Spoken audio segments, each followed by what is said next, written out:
Ya, puji Tuhan untuk kebaikan Tuhan pada hari ini.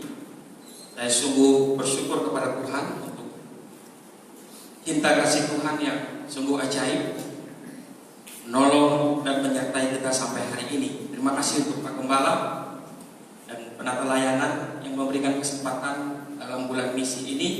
Saya mewakili seksi penginjilan diberi kesempatan untuk menyampaikan firman Tuhan pada minggu ini dengan tema kebahagiaan yang sejati. Saya akan membaca sekali lagi bagi kita kepada firman Tuhan yang ada di dalam Injil menurut Matius pasal yang ke-24 ayat 45 sampai ayat yang ke-51. Demikian firman Tuhan, perumpamaan tentang hamba yang setia dan hamba yang jahat. Siapakah hamba yang setia dan bijaksana yang diangkat oleh tuannya atas orang-orangnya untuk memberikan mereka makanan pada waktunya? Berbahagialah hamba yang didapati tuannya melakukan tugasnya itu ketika tuannya itu datang. Aku berkata kepadamu, sesungguhnya tuannya itu akan mengangkat dia menjadi pengawas segala miliknya. Akan tetapi apabila hamba itu jahat dan berkata di dalam hatinya, tuanku tidak datang-datang, lalu ia mulai memukul hamba-hamba lain dan makan minum bersama-sama pemabuk-pemabuk, maka tuan hamba itu akan datang pada hari yang tidak disangkakannya dan pada saat yang tidak diketahuinya, dan akan membunuh dia dan membuat dia senasib dengan orang-orang munafik. Di sanalah akan terdapat ratapan dan tekanan gigi. Ya, kebahagiaan hamba yang setia. Dalam rangka bulan misi 2020, Badan Pengurus Pusat Gereja Jemaat Injil Indonesia mengadakan seminar misi setiap hari Rabu. Kebetulan kemarin saya ikut, saya serta dengan Pak Gembala. Saya bilang saya ikut untuk mewakili seminar ini dari seksi PI. Pembicara dalam seminar hari Rabu kemarin adalah yang pertama Pendeta Dr. Nuh Ruku, dan yang kedua adalah Ketua Umum kita Pendeta Dr. Dani Ronda. Pernyataan yang menarik dari Pendeta Nuh Ruku adalah gereja ada karena misi. Gereja ada karena misi. Ketika saya membaca statement dari Pendeta Ruku ini, saya mulai membayangkan bagaimana lapangan pesawat yang hari ini menjadi sebuah historis. Ya, kalau kita di kampung di Madaraya, ya, kemarin kami juga ada tim survei di Pengkayang, kami lewat Surukam, ya, sebuah sejarah bagaimana pesawat MAP terlibat di dalam misi proyek Allah ini. Bahwa kalau hari ini eklesia ada, ini karena ada misionaris-misionaris yang Tuhan sudah utus ke Kalimantan Barat ini. Amin. Kalau demikian, maka gereja harus bermisi. Gereja ada hari ini harus punya agenda misi yang kuat. Menarik ketika Gereja Jemaat Injil Indonesia memberi tema umum mempercepat kedatangan Sang Raja. Kalau kita belajar teologi, belajar Alkitab, maka tidak ada satu orang pun yang bisa mempercepat atau memperlambat kedatangan Tuhan. Tapi mengapa tema ini bisa dipakai oleh Badan Pengurus Pusat? Setelah saya mendengar penjelasan dan membaca, ternyata ini adalah sebuah metafora yang dipakai oleh A.P. Simpson sebagai pendiri Gereja Jemaat Injil Indonesia. Dia menganalogikan bahwa Gereja Jemaat Injil DNA-nya adalah misi, naturnya, organismenya adalah misi. Jadi inilah yang menjadi tujuan dari pendiri Gereja Jemaat Injil, yaitu bermisi. Bapak Ibu Saudara, dengan demikian betapa pentingnya kembali pada tema menjadi hamba yang setia di dalam menantikan kedatangan Raja. Menarik ketika kita membaca Matius pasal yang ke-24, Yesus memberi pengajarannya di Bukit Zaitun, dan di akhir dalam pelayanannya, secara khusus di dalam pasal 24 ayat 45, ada dikotomi yang Yesus simpulkan tentang manusia di akhir zaman, yaitu hanya dua model, dua sikap umat manusia di dalam perumpamaan Yesus, yaitu hamba yang setia dan hamba yang tidak setia. Ini dikotomi yang ditentukan oleh Yesus, bahwa di akhir zaman hanya ada dua model manusia, yaitu hamba yang setia dan hamba yang tidak setia. Tidak ada lagi, oh ini pendeta yang terlibat di dalam agenda misi, ini yang sekolah hamba Tuhan, ini yang kaum rohaniawan. Tidak ada lagi bahwa saya hamba Tuhan, saya bekerja di dalam pelayanan yang sekuler, saya kuliah di tempat yang sekuler. Tidak ada lagi hal-hal seperti itu. Ketika kita ada di akhir zaman, Yesus memberikan kesimpulan, hanya ada dua model manusia, yaitu hamba yang setia dan hamba yang tidak setia. Walaupun saya pendeta, kalau saya tidak setia, maka saya dikategorikan sebagai hamba yang tidak setia. Walaupun mungkin Pak Tarim, Pak Amin tidak kuliah, ya, tidak menjadi teolog, tetap mereka juga dikategorikan apakah hamba yang setia atau tidak di dalam pekerjaannya. Ya, baik mungkin yang bekerja di kantor, ya, Sudayanata dan lain-lain. Tidak berarti mereka bukan hamba, mereka adalah hamba. Tetapi apakah mereka hamba yang setia atau tidak? Sekali lagi, bahwa mata rantai iman kekristenan kita adalah, yang saya catat di dalam mahakarya Allah, ada 6. Mahakarya yang pertama adalah kelahiran Kristus, yang kedua kematian, yang ketiga kebangkitan, yang keempat kenaikan, yang kelima pencurahan Roh Kudus, dan mahakarya Allah yang keenam adalah kedatangan Kristus yang kedua kali. 5 mahakarya sudah Allah wujudkan di dalam pribadi Yesus Kristus. Tinggal 1 mahakarya yang perlu kita nantikan, yaitu kedatangan Kristus yang kedua. Kembali kepada teks di dalam Injil Matius 24 ini, ada sebuah percakapan antara Yesus dan murid-muridnya di Bukit Zaitun. Ada sebuah pengajaran. Yesus memberikan peringatan, ada alarm yang Yesus sudah ajarkan kepada murid-muridnya, kepada orang-orang percaya, bahwa kita harus berjaga-jaga di dalam menanti kedatangan Sang Raja sebagai mahakarya Allah yang ke-6, kedatangan Yesus Kristus. Lalu bagaimana sikap murid-murid? Bagaimana respon ketika mendengar pengajaran itu? Dan akhirnya, untuk murid-muridnya, untuk saya dan saudara mengerti akan ajaran itu, Yesus memberikan perumpamaan. Jadi perumpamaan adalah sebuah kata-kata yang bijak, kisah-kisah pendek yang digunakan oleh Yesus untuk menyampaikan dengan menggunakan perbandingan ajarannya dengan kerajaan Allah. Karena waktu itu orang tidak mungkin bisa memahami apa makna dari kerajaan Allah. Karena kita tahu Matius adalah orang Yahudi, dan satu-satunya harapan orang Yahudi adalah Mesias yang akan menjadi raja mereka secara politik.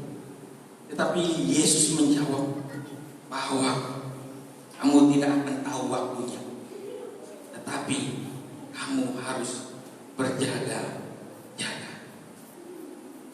Bapak Ibu Saudaraku, hari ini beberapa minggu yang lalu saya mendengar firman Tuhan yang disampaikan oleh Pak Gembala tentang doktrin pengajar-pengajar sesat.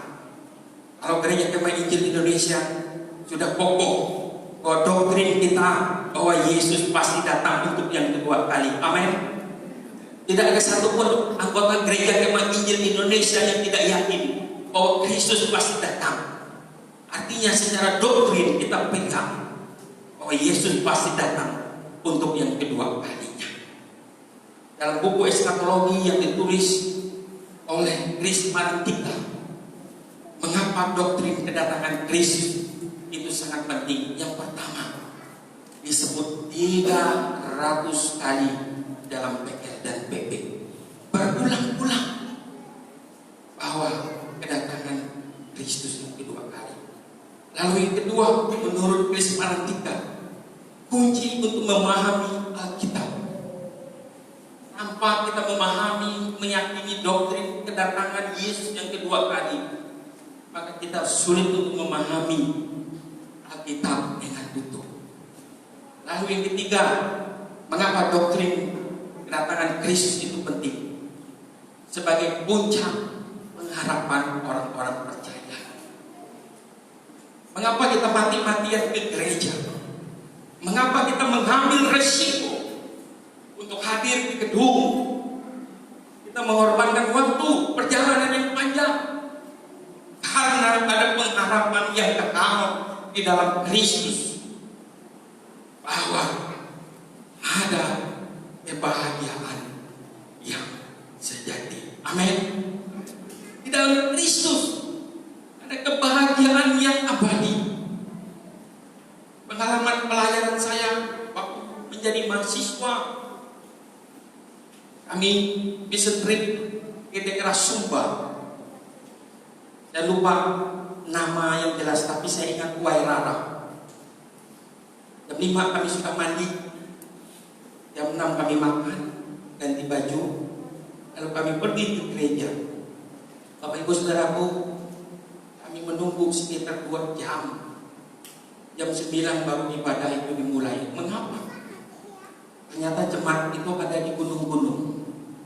Jadi perjalanan mereka sangat jauh, dan mereka menggunakan kuda sebagai kendaraannya. Kami baling-baling ke gereja karena menunggu umatnya. Pertanyaannya, mengapa orang mau berkilo-kilo jam, berjam-jam untuk datang ke gereja? Karena dia meyakini ada pengharapan yang pasti dalam Tuhan. Lalu yang keempat, pendorong bagi orang-orang percaya untuk mewujudkan kehidupan Kristen yang alkitabiah. Jadi kalau kita memahami doktrin kedatangan Kristus dengan benar, maka hidup kita, standar firman Tuhan, menjadi standar yang sangat-sangat penting, yang sangat-sangat esensial di dalam kehidupan kita. Firman Tuhan menjadi sebuah landasan yang tidak bisa diganggu-gugat dalam kita menjalani kehidupan ini, karena kita bisa memahami doktrin ini dengan benar. Jadi 2 sikap manusia dalam menantikan kedatangan anak manusia. Yang pertama adalah hamba yang setia dan bijaksana. Lalu ekonomi yang kedua yang Yesus timbulkan adalah hamba yang jahat. Apa pikiran, konsep yang dimiliki oleh hamba yang jahat? Yang pertama apa? Dia berpikir bahwa tuannya tidak datang-datang. Ya. Dari dulu pengkhotbah terkenal datang ke kampung halaman saya waktu saya masih sekolah minggu, bahkan dinyanyiin kemenangan iman juga, Yesus akan datang. Tapi 2020 ini juga belum Yesus datang. Adalah mabuk saja, ya, adalah berpoya-poya saja. Kalau ada uang ya udahlah, hedonisme saja. Ya. Beli kalau di kampung itu, ya, kalau ada uang 30.000, ya, beli minuman. Saya prihatin di kampung halaman saya, walaupun ini live sampai ini pukul 2. Sudah ada 3 KP yang berdiri.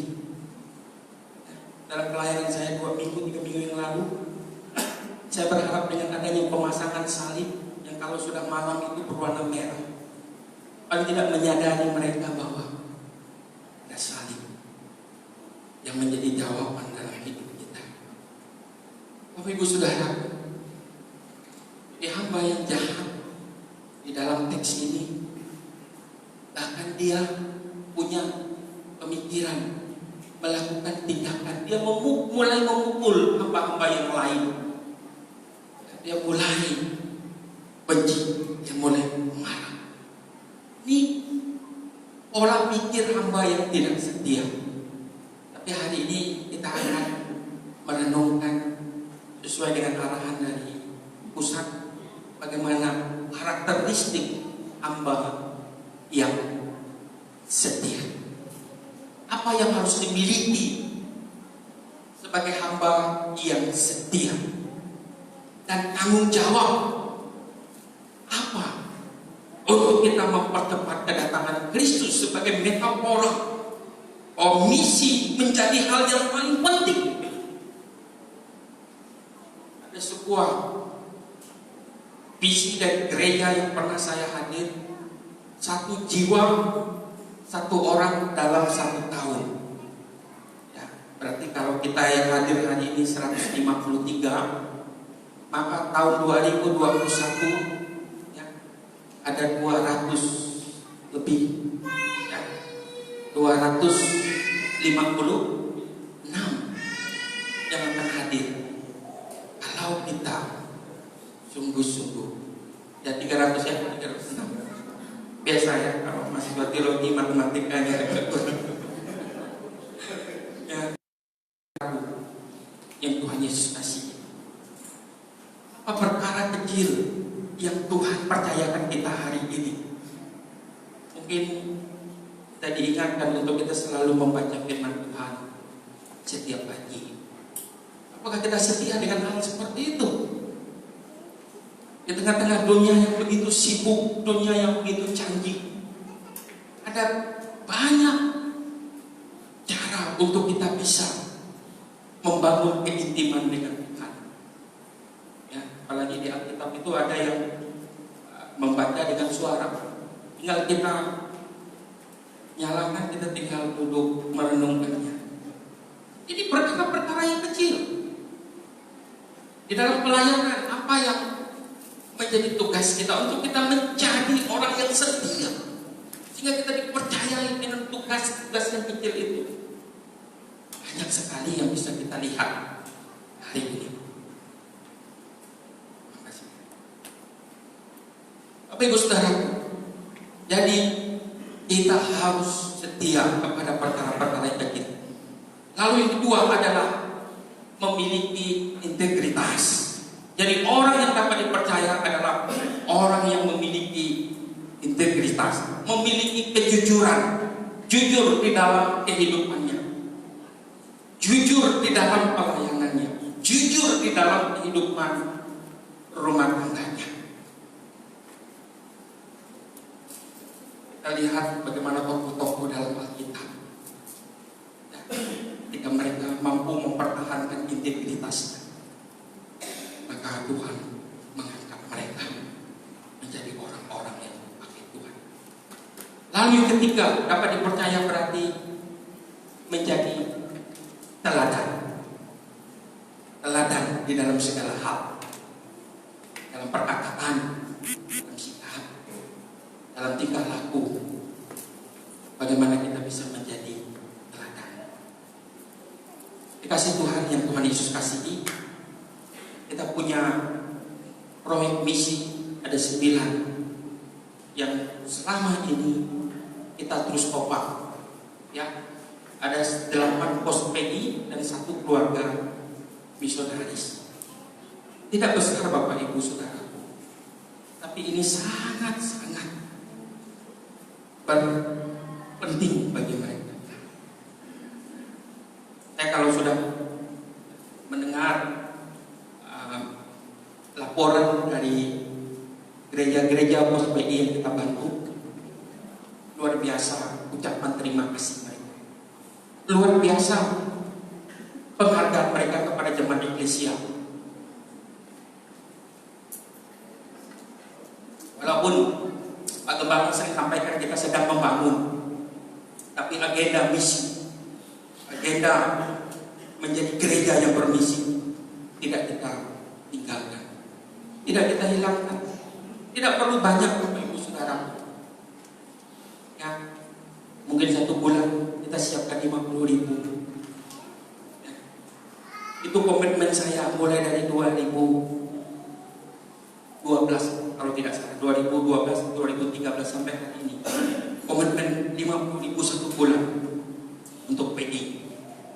Ada jemaat yang 100.000, 200.000, ya. Keluarga PI Mobas 500.000. Adakah di antara kita hari ini datang kepada Tuhan dan membangun komitmen Tuhan yang mau setia mengerjakan agenda Allah melalui perkara-perkara yang besar dan perkara-perkara yang kecil? Biasa di laporan PI itu ada beberapa nama yang tidak pernah tidak memberi dalam setiap bulan yang ada di laporan PI. Itu lengkap. Jadi ini sebuah wujud kita untuk kita bisa dapat dipercaya. Apa yang bisa kita buat untuk Tuhan seperti NKI tadi? Sudahkah kita membawa jiwa-jiwa sebagai gereja pemutus? Kita punya tanggung jawab untuk memberi jiwa-jiwa ini makanan rohani.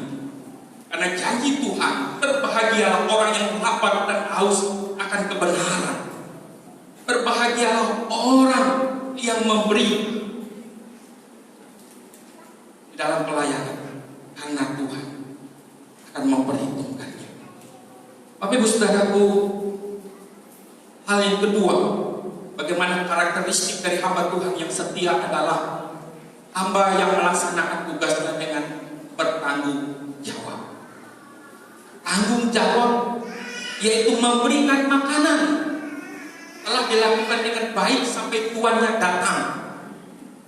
Jadi sebagai hamba yang setia, makanan apa yang kita berikan kepada orang-orang yang sampai hari ini mungkin jiwa mereka terancam, mungkin mereka tersesat, mereka terhilang, makanan-makanan rohani.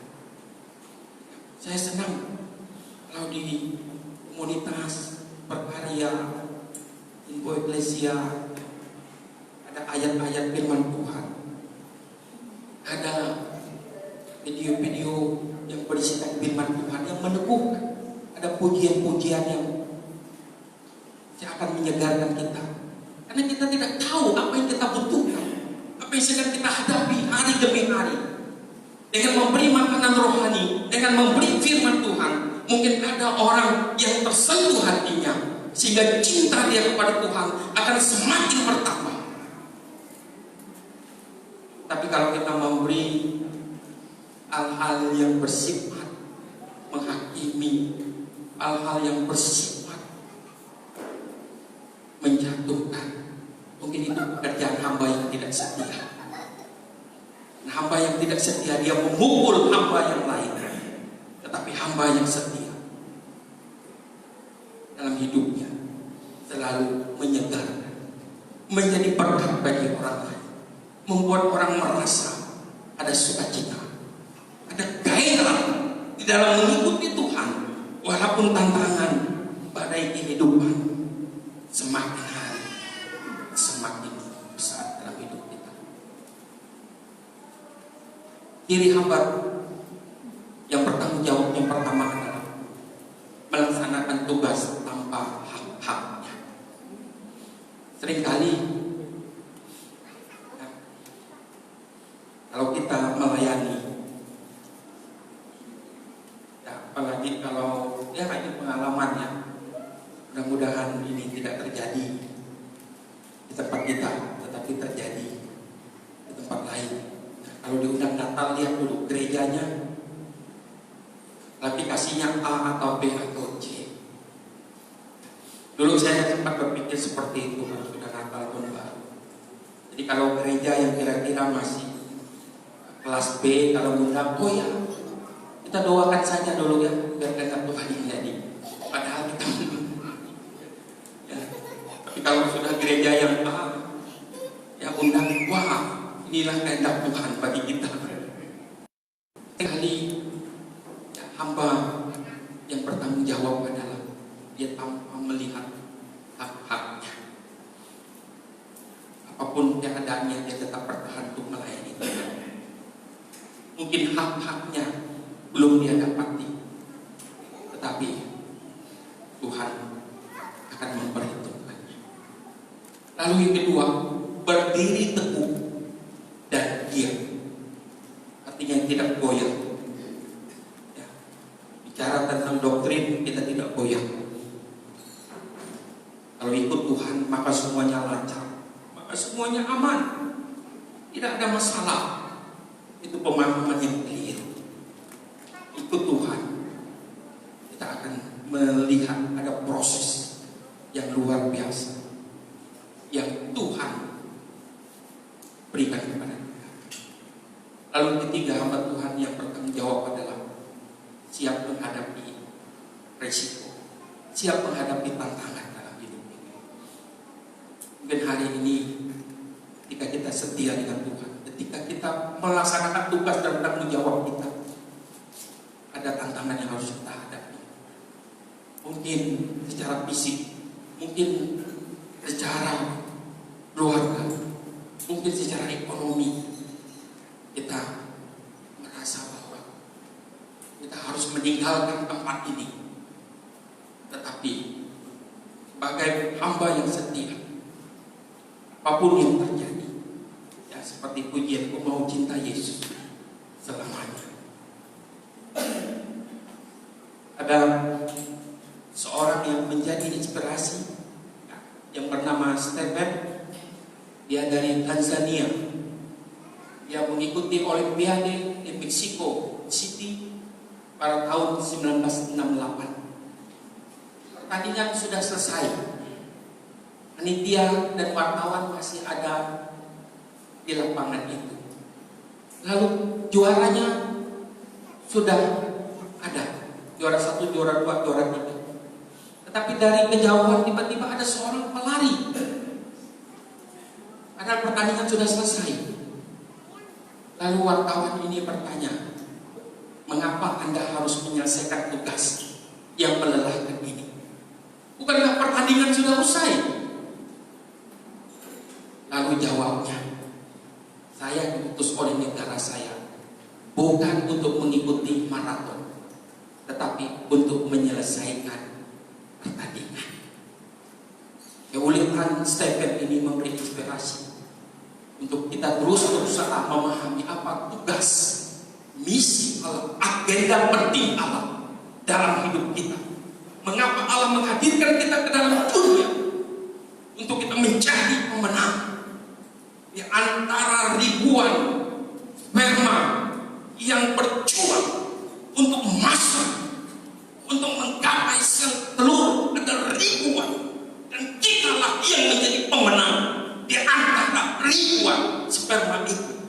Artinya kehadiran kita ke dalam dunia punya agenda penting untuk kita punya tugas yang bisa kita paham.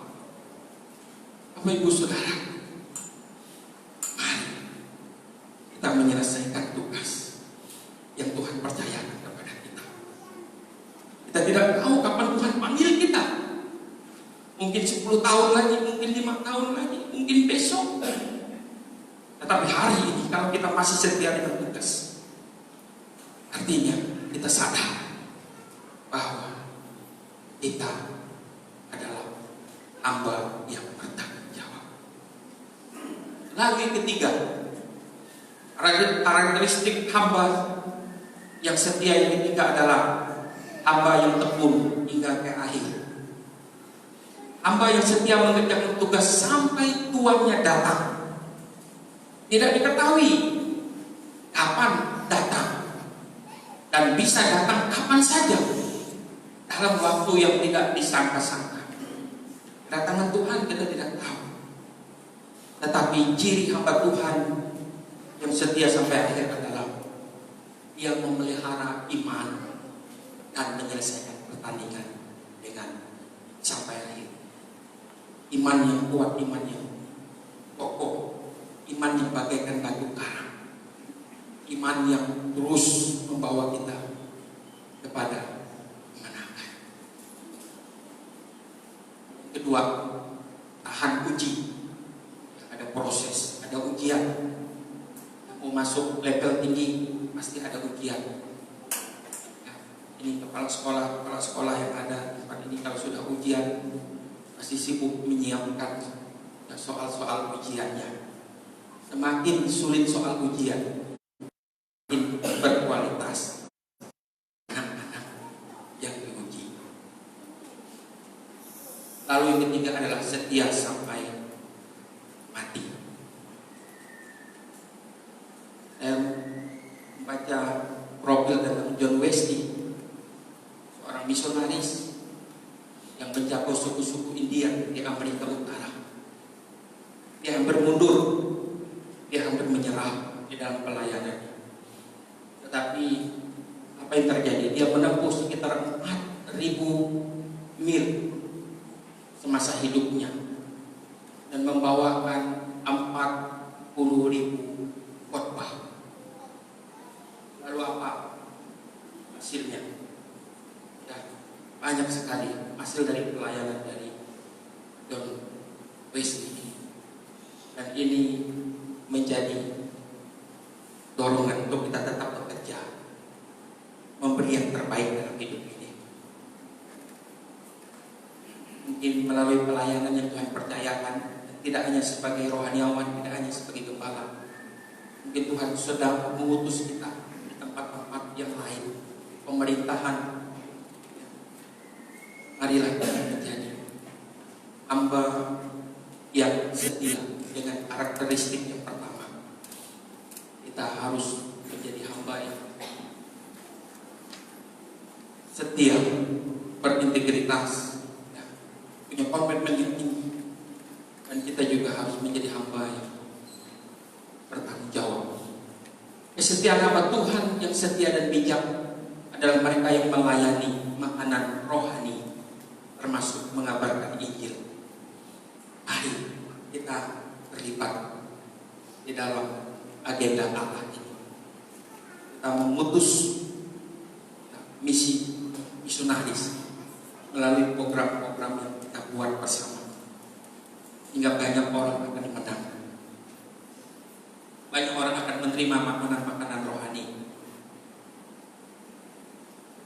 Tuhan bisa pakai siapa saja sebagai guru, agar anak-anak bisa berjumpa dengan Tuhan. Saya pernah ikut retreat tempat Ibu Manin SMA 1 ya, waktu itu di Tekalung. Luar biasa rohaninya mereka, luar biasa antusias mereka memuji Tuhan. Artinya makanan rohani bisa kita beri apapun job, apapun tugas kita hari ini. Tuhan berjanji memberikan pahalanya kepada hamba yang dapat dipercaya, hamba yang bertanggung jawab, dan hamba yang bertekun sampai akhir. Mari mengundang tim singer dan MC untuk kita meresponi kebenaran firman Tuhan ini. Saya undang berdiri dan naikkan pujian tetap setia. Tugas PJ masih luas dan banyak. Tuhan sedang menantang kita. Apakah kita masih didapati setia dalam tanggung jawab pelayanan? Renungan bagi kita, apakah kita hari ini menjadi hamba yang setia atau kita belum setia? Inilah yang menjadi doa kita untuk kita naikkan pujian, untuk Tuhan menyelidiki hati kita. Apakah kita sungguh-sungguh mengasihi Tuhan, dan Allah yang Maha Tahu akan menilai hidup kita, dan tidak ada yang tersembunyi di hadapan Tuhan. Dan naikkan pujian ini bersama-sama dengan sikap doa kita.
memilih untuk menjadi hamba yang setia.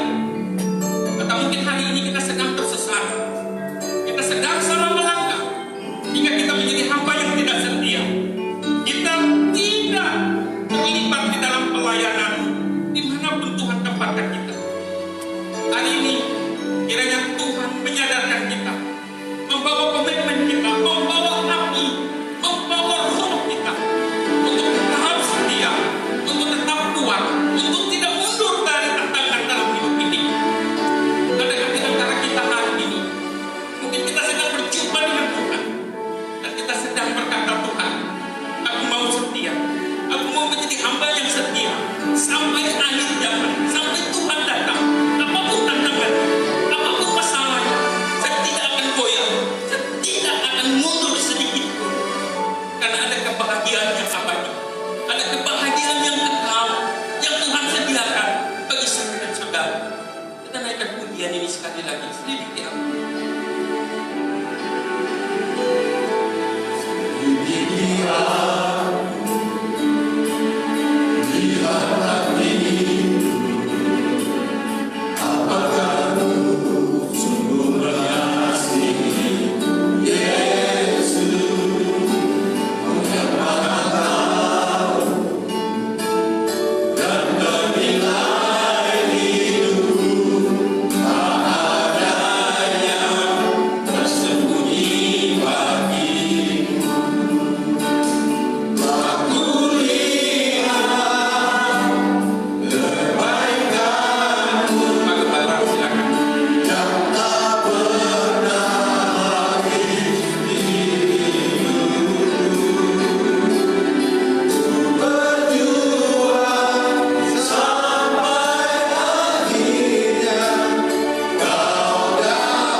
Bapa di surga, kami rindu, kami tetap setia sampai akhir.